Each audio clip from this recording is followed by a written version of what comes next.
Hello friends, welcome to my channel SushantChessWise. Today we are at the next topic of quick defeats in chess. Last time we looked at easier cases of quick losses. Today onwards we are also going to look at more complicated cases where we see modern masters struggling and losing the games quickly. And why does this happen? I told you there are three major factors which make this happen. The most common ones being generally development is ignored, and for what it is ignored, it is mostly for material gain early in the opening. These two are the most important ones. In the last lesson we looked at the point that sometimes player wants to become very active early, and there he might lose some tempo and might fall behind in development. Basically the attempt to snatch the initiative quickly backfires. We have an exciting opening today. Let's get started quickly. E4, E5, F4, the King's Gambit, known typical for its aggressiveness because white offers the pawn for rapid development. Black accepts the challenge. He goes EF4, Knight F3, G5. He wants to play G4. See, pawn is heading to G4 and the queen will come to H4, wants to give check. So white plays H4, and now the idea is after G4, the H4 pawn you see is guarded by the rook here. So knight goes to E5, and see here black should have played a better move like either NF6 or maybe even the move D6. These are way more safer lines. Black chose the move H5. See the first point of greed where black wants to hold the pawn on G4 permanently, allowing white to develop.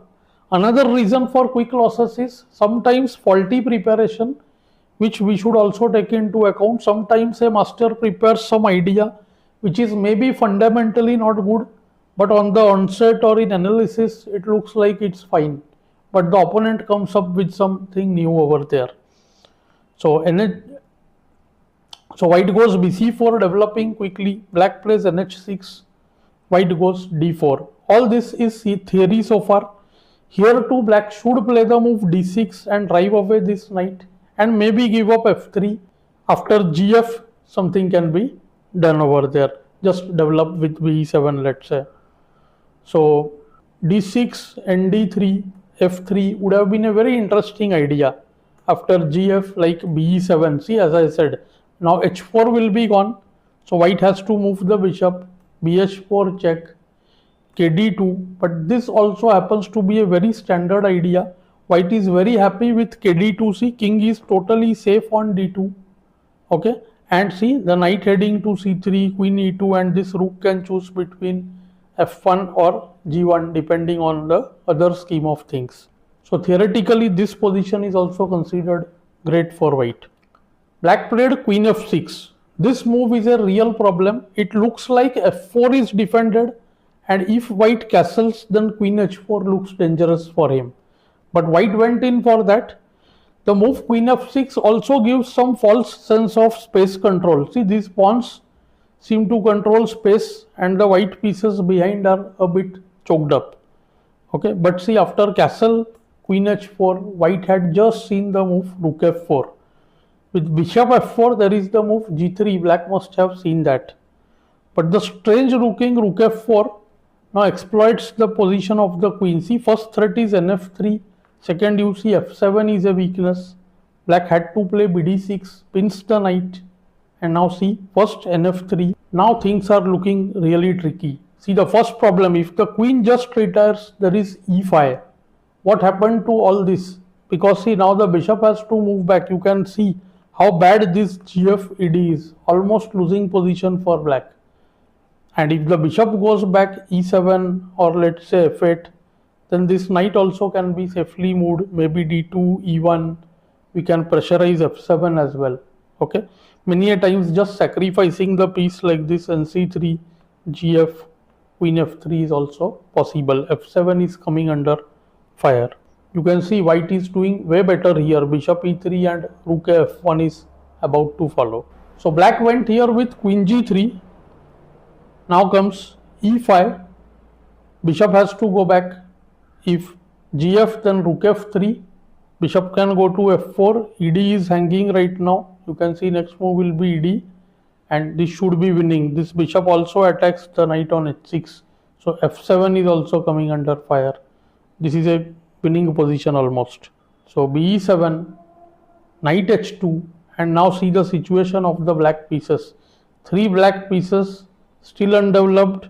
Knight is about to come to c. f1, queen is in big trouble. The queen has to go back. If d6, see, there is a very interesting analysis.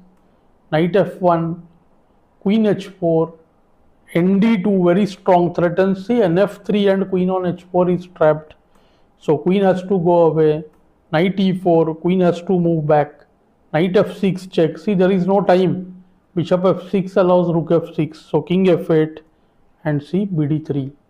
The queen either has to go back. qg7 nh5 is very bad. So can't play qg7 because of nh5. And after bf5, rook takes, knight g3. Next move f5 is gone. And of course white is winning. So black has to waste another move with queen h4.